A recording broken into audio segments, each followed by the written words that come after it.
Labas, sveikinuosi savo antrojoje PP laidelėje.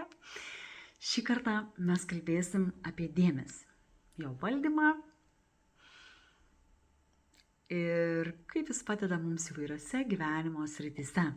Pradėti noriu nuo Brendon Burchard citatos. Tavo dėmesys yra didžiausias tavo resursas. Tai tavo super galia. Ir iš tiesų, man labai smagu buvo atrasti čia citatą, nes praeitoj laidelėje aš kalbėjau apie resursus, apie vidinius, išorinius ir apie jų valdymą, vystymą ir kas yra svarbu. Ir šiandien sekanti laida yra apie dėmesį, nes dėmesys ir yra tas vidinis resursas, nuo kurio kokybės priklauso visa kita, ką tu gali padaryti. Tiek tavo vidiniam gyvenime, tiek išoriniam gyvenime. Ir jeigu tu valdai dėmesį, tai realiai tu valdai visą pasaulį. Bent jau savo vidinį, emocinį pasaulį, savo minčių pasaulį, savo kūno pojūčius, tu gebi koncentruotis, arba kaip tik dekoncentruotis ir atsipalaiduoti. Tu gali siekti rezultatų, tu gali kokybiškai bendrauti. Jeigu tu nevaldai dėmesio, tai tu nevaldai nieko. Tu tiesiog esi išsiblaškęs, chaotiškas ir priklausomas nuo išorinių aplinkybių, veiksnių ir taip toliau. Tai vat. Ir išskirtiniai žmonės yra tie, kurie valdo dėmesį. Jie turi kažką tokio, wow. Ir nesvarbu, į ką jie sutelkia savo dėmesį. Ar į kažkokį hobį, kuriame tobulėja, jų akis dega, jie nuostabiai ten visi susikoncentravę ir žavingi. Ar jie labai fainai atsipalaidavę, o gal jie gilioj kažkoje meditaciniai būsenai, o gal jie aktyvūs veikloje ir pasiekia nuostabius rezultatus. Mus žavi tie žmonės. Ir labai gražiai Bruce'as Lee yra išsireiškęs, kad sėkmingas kovotojas yra vidutinis vyras su lazerio tipo dėmesiu. Tai reiškia, kad būtum sėkmingas kovotojas, tu turi valdyti savo dėmesį. Ir tai yra labai gražu ir nuostabu, kad dėmesio pagalba mes galim pasiekti išskirtinių rezultatų. Taigi, bet kur gyvenime, jeigu praeitoj laidelėje pažiūrėjot ją iki galo ir pasidarėt tą, ką aš pavadinau rudenio reviziją, ar ne? Pažiūrėjote savo gyvenimo projektus, pasižiūrėjot, kur esat ir kur norėtumėt būti, tai vat galite pamatyti, koks ten tas skirtumas ir bet kokiu atveju jūs turite skirti savo dėmesio, kad iš taško B atsidurti taške A, arba tiksliau atvirkščiai, iš taško A atsidurti taške B, jūs turite skirti dėmesį, nes turite atlikti kažkokius veiksmus, turite kažką tai padaryti. Ir dėmesys yra ta valiuta, kurią už tai moki, ar ne? Tu kažkur tai skiri dėmesį ir savo dėmesį tu už tai moki, nes jeigu tu skiri dėmesį, ir dėmesys yra mūsų dalykas, kurį mes galim padalinti, išskirstyti, išskaidyti ir susidėlioti taip, kaip mes norim, nes tai yra mūsų vidinis dalykas. Jeigu mes jį valdom. Jeigu mes jo nevaldom, tada jis nėra mūsų dalykas, ar ne? Tada jį valdo kažkas tai. Taigi, noriu sukelti motyvaciją, valdyti dėmesį. Tada pasidalinsiu tam tikrais dalykais, kokiose srityse gyvenimo dėmesys mums gali padėti. Tai visų pirma veikla, ar ne? Nes kur įvairios veiklos. Ir veikla gali būti bet kokioj gyvenimo srity. Taigi, dėmesio valdymas didina veiklos efektyvumą ir produktyvumą. Didesnis produktyvumas, kaip atsiranda. Valdydami dėmesį, tu gali sutelkti į svarbiausias užduotis, taip išvengi blaškymosi, todėl gali daugiau pasiekti per trumpesnį laiką. Taip pat gali šalinti laiką įkovojančias veiklas, jeigu tu dėmesio visą tai aprėbi, ar ne? Tada tu gali patobulinti savo sprendimų priėmimą.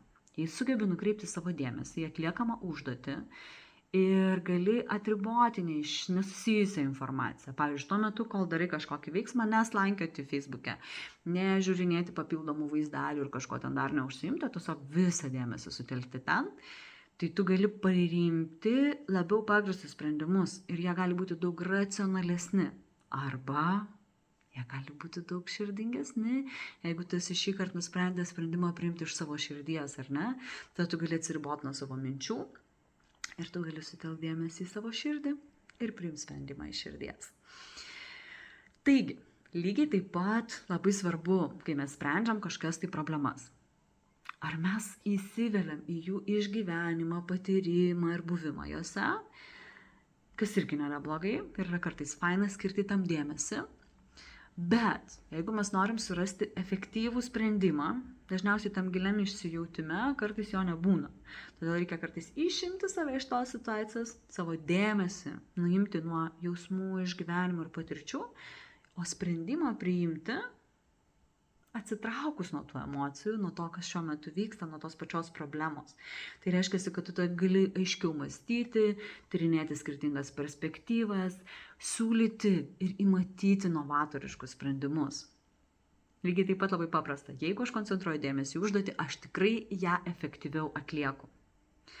Taigi, tu gali išlaikyti savo įsipareigojimus, įvykdyti savo, ar ne, jeigu tau yra toks, vis deadline kažkokie, tai ir jeigu jie vidiniai tavo, ne išoriniai, tai ojojojoj, kaip kartais būna nelengva, jeigu tu kažkam nesiįsipareigojęs tam tikrose vietose. Taigi vėlgi tas dėmesys, kaip yra pagalba sukurti savo atskaitomybę. Tu gali jį valdydamas valdyti, gerai, aš atsimenu, man tai yra svarbu, aš tą pasidėlioju, aš tam skiriu dėmesį. Ir jeigu galiu jį skirti, tada susitvarkau su savo užduotim. Lygiai taip pat veikloje mums dažnai labai yra svarbu kažką naujo išmokti, pastebėti, kaip mums sekasi, pastebėti, kur mes galime efektyvinti ir tobulinti. Taigi, mokymasis gali būti greitesnis dėmesio dėka, nes jūs galite geriau įsitraukti pateikiamą informaciją, geriau ją įsisavinti, išlaikyti žinias ilgesnį laiką. Taip pat valdomas dėmesys sustiprina kūrybiškumą. Kai jūsų dėmesys nėra išsklaidytas ir galite visiškai pasinerti į užduotį ar projektą, jūs tokiu būdu sukuriat tą vadinamą flow būseną, erdvę kūrybiškumui klestėti. Dėmesio valdymas pašalina blaškymąsi ir leidžia protui tyrinėti naujas idėjas, mąstyti už dėžutės ribų. O jeigu dar vaizduotę galite valdyti, tai šis kūrybiškumas jūsų auga neįtikėtinais mastais. Taigi vėl, kur jūs nukreipsite dėmesį? Į problemą ar į jos sprendimą?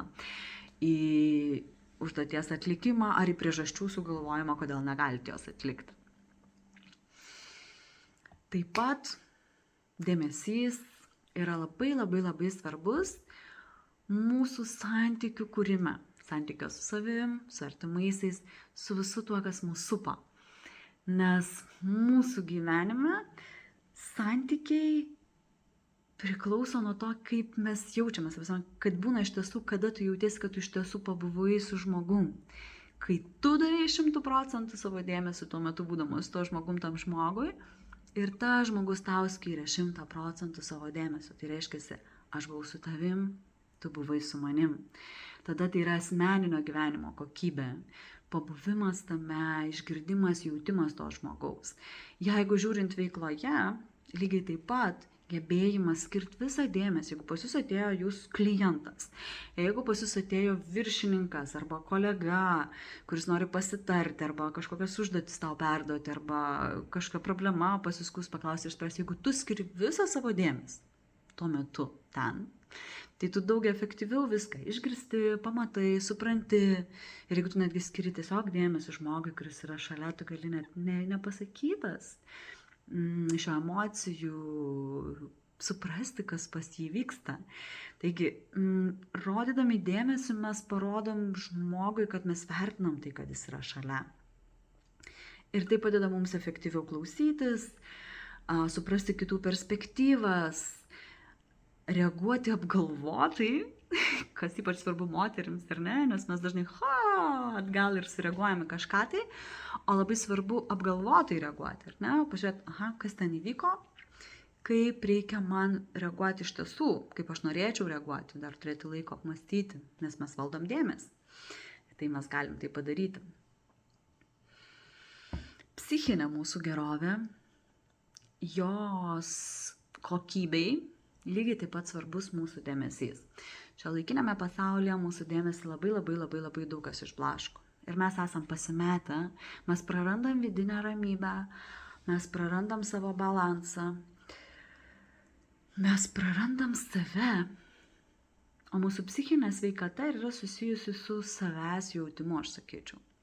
Dėl to geresnis savęs jautimas, dėmesio skirimas, ar ne, mums gali padėti pagerinti mūsų psichinę sveikatą. Taigi, kai labai dažnai girdžiu žmonių, kad kai jie nueina pas gydytojus, jiems sako, tai tu nesinervuok, nestresuok, ramiau reaguok ir tavo sveikata bus gera.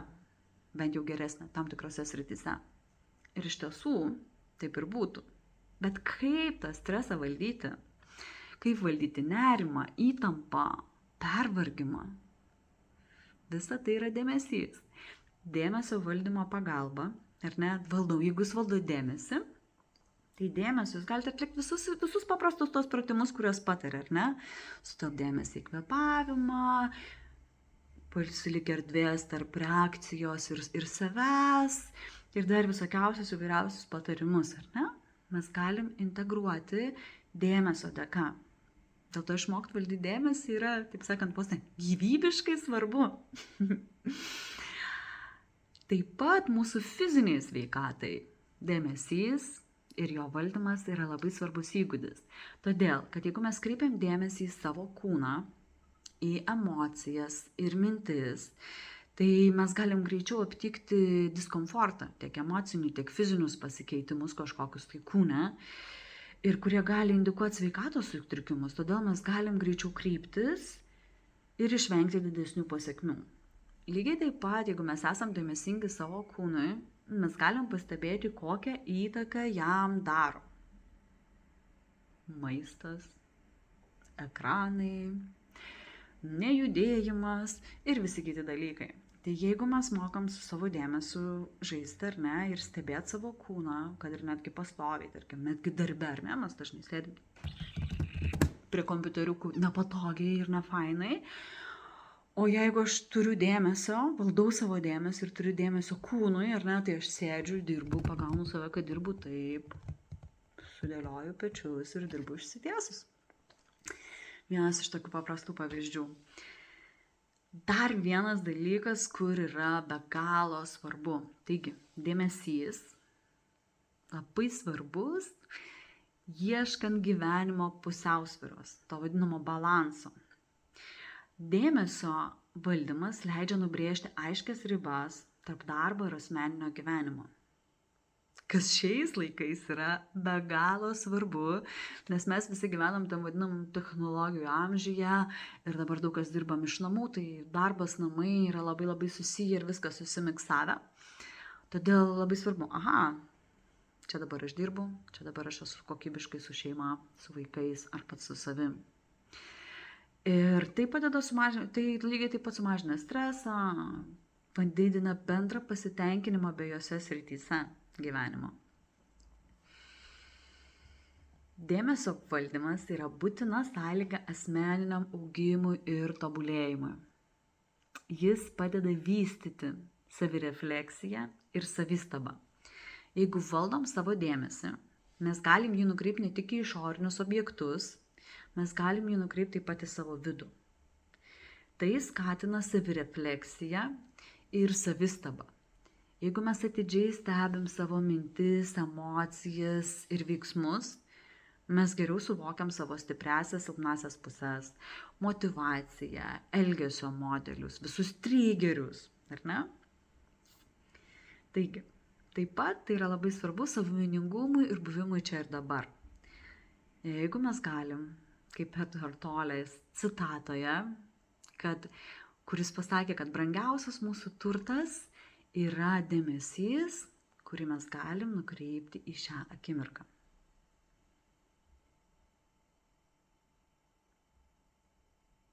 Taip, šią akimirką. Aš esu čia ir dabar, klausau šito įrašo, bet aš čia esu. Ne tik tai informacija, dėmesį ties mintim, ką sako, bet ir tas savim, tas buvimu šią akimirką. Ir jeigu mes nukreipiam tą dėmesį dabartinę akimirką, mes sąmoningai atsiduriam čia ir dabar. Ir tokiu būdu ugdom gilesnį savo patirties ir emocijų bei minčių supratimą. Totalus buvimas čia ir dabar padeda mums įvertinti gyvenimo turtingumą ir džiaugtis juo. Ar ne? Nes, pavyzdžiui, dabar kažkur aš esu, klausau arba žiūriu šitą video. Ir jeigu ne tik tai protu, bet ir emocijom jaučiu, ką šneka, ar ne, jaučiu, kas kyla manyje, jaučiu, kokie pojūčiai yra mano kūne, aš daug giliau patiriu tą, kas vyksta dabar. Daug giliau tas įeina į mane. Ir jeigu sudėmėsiu, tai pavyzdžiui, tada galėsios pajūtimas, kad taip, tikrai, man dėmesys yra svarbus. Aš noriu išmokti jį valdyti. Taip pat dėmesys padeda valdyti mums emocinį savo intelektą. Nes mes galim dėmesio pagalba, dėmesį tai yra nukreipti savo emocinės būsenas. Ir pamatyti savo triggerius, kas sukelia mums tas įvairiausias skirtingas emocijas. Nes kartais būna, kad žmogus vaikšto, tarkim, įsitempę, susistresavęs ir net to nepastebi. Kartais tu esi susistresavęs, pastebi tai, bet nepastebi kodėl. Tada dėmesį stebi, kas nutiko, ar ne, kas atsitiko, kodėl tavo emocinė jausminė būsena pakito, koks buvo triggeris, kas tai iššūkė, ar tai kažkoks nerimas dėl ateities, ar kažkokie praeities prisiminimai, ar ne? Ir taip mes galim valdyti tą pažinimą savęs, emocinį intelektą išsiugdyti. Lygiai taip pat tik dėmesio valdymo būdu mes galim keisti savo emocinės būsenas ir valdyti reakcijas. Tarkim, kažkas mane sutrigerino, paspaudė mano mygtuką, kuris reiškia rėkti. Mano smegenis taip sureagavo, ar ne? Ir dabar klausimas, kokią aš reakciją noriu išduoti išorę? Ar aš noriu šiuo metu rėkti? Ar aš, galiu būti su ta emocija, man užtenka dėmesio išbūti toje emocijoje, o veiksmą pasirinkti tą, kuris yra darnus tai situacijai. Nes galbūt ne visada atrėkti yra tai, ko reikia, kartais galbūt reikia ramiai sureaguoti ir ramiai paaiškinti žmogui, tada jis geriau išgirs. Nors aišku, yra tokių situacijų, kai kartais reikia tiesiog rėkti. Bet tai turi būti tavo sąmoninga reakcija, ar ne? Tavo sąmoningai valdomos emocijos, o ne, kaip aš sakau, reaktyvumas. Reiškia, paspaudė, atrėkiau, įvyko kažkas, tai ir tada, kai pas mus konfliktai kartais rutuliojasi, ar ne? Vienas kažką pasakė, kitas atsakė, trečias atsakė, ta prasme, vėl atkartojo ir hopa, emocinis ratas visas užaugo, užsimezgė. O būna kartais, kad to nereikia. Tiesiog šitoj situacijai užtenka labai ramiai sureaguoti ir po to, kai nurimsta mano emocijos, kai nurimsta kito žmogaus emocijos, tada apie tai pasikalbėti. Ir tai galbūt gali išspręsti tam tikras jūsų gyvenimo situacijas. Bet vėlgi, jeigu nevaldo dėmesio, nieko nepadarysit. Taip pat dėmesys yra susijęs su sąmonės plėtimu. Kai mes patiriame padidėjusi sąmoningumo jausmą ir gilesnį ryšį su mūsų supančiu pasauliu. Turbūt esat kas nors buvę gamtoj, kaip pavyzdžiui dėmesys tavo išsiplečia kur nors prie jūros, plačiai, jis tarsi natūraliai, nes ir akis daugiau apriepia ir viskas, ir tavo dėmesys išsiplečia ir tu pradedi jausti pasaulį labiau, jaustis labiau susietas su visų pasauliu. Ir kai mes išplečiam savo dėmesį plačiau, mes galim pamatyti platesnę perspektyvą, priimti įvairovę, kito žmogaus pasaulį pamatyti ir išsiugdyti gilesnį supratimą apie viską, kas mus supa ir viso to tarpusavio ryšius. Ir vėlgi to be dėmesio mes negalėsim padaryti.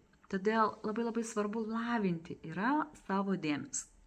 Ir vėlgi grįžtu prie to, kad jeigu matot, kad dėmesys yra tas dalykas, tas resursas, kurio mums trūksta šiuo metu, vėlgi dėmesys mums padeda daryti ir sukurti tokį dalyką kaip vidinio valdymo sistema, ar ne? Kai aš esu valdomas ne iš išorės, o iš vidaus.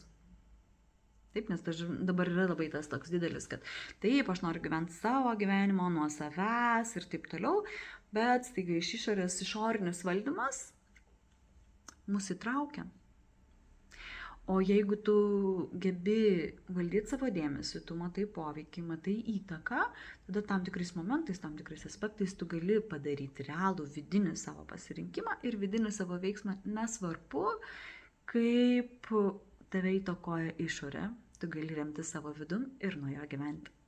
Taigi, vidiniai resursai ir pirmas vidinis resursas – dėmesys, kurį kviečiu lavinti pagal Tesseract metodiką, kur yra skirta būtent dėmesiui lavinti. Iš tiesų, jeigu taip labai paprastai, tai su dėmesio lavinimu bet koks metodas, kuris reikalauja dėmesio, padeda jums lavinti dėmesį ir vystyti tą resursą. Bet yra tam tikra metodika, Tesseractas, kuri būtent yra skirta dėmesio lavinimui. Tai jeigu tau įdomu, kviečiu tave į pristatymą, kuris vyks spalio 5 dieną, nuoroda rasi apačioj, aprašyme, prisijung, papasakosiu, kokiu būdu mes lavinsim dėmesį ir kaip su juo dirbsim tam kurse, kad tu tikrai realiai galėtum sklandžiau valdyti visus savo gyvenimo projektus. Tai kursas, kurį kviečiu, yra Superkubas, sklandus gyvenimo projektų valdymas. Jis yra paremtas praktinė jo dalis yra paremta Tesseract metodika, kur yra pirmas kursas, pirmas lygis žmogaus vidinių resursų valdymo metodikos Hyperkube. Ir tos metodikos labai labai gražus šūkis tiems, kas nori sau leisti daugiau. Taigi, dėmesys tikrai padės jums leisti daugiau, pasiekti daugiau, patirti daugiau, užmegzti gilesnį ryšį. Žiūrėjau, jis mums reikalingas ir būtinas viskam ir visur. Taigi, ačiū labai, kad klausėt. Tikiuosi kažką įdomaus ir naudingo savo išgirdot. Ir jeigu norit susitikti, tai kviečiu kur susitikti. Galite pasakyti mane Facebook'e, pasakyti YouTube kanalą, jeigu įdomu, nes aš kiekvieną penktadienį pabandysiu kažkokią tai penktadienį arba pirmadienį, kiekvieną savaitę įdėti kažkokią tai naują temą. Šiuo metu tęsiu vidinių resursų temą ir kitą kartą kalbėsiu apie vaizduotę ir jos svarbą ir įtaką mūsų gyvenime. Taigi, užbaigsiu tą pačią citatą, kurią ir pradėjau, kad dėmesys yra svarbiausias mūsų resursas. Tai yra tavo dėmesys yra svarbiausias tavo resursas. Tai yra tavo supergalia. Taigi, jeigu nori būti super žmogus, turi rinkti supergalių, pirmoji taisyklė yra valdyti savo dėmesį. Savo supergalę.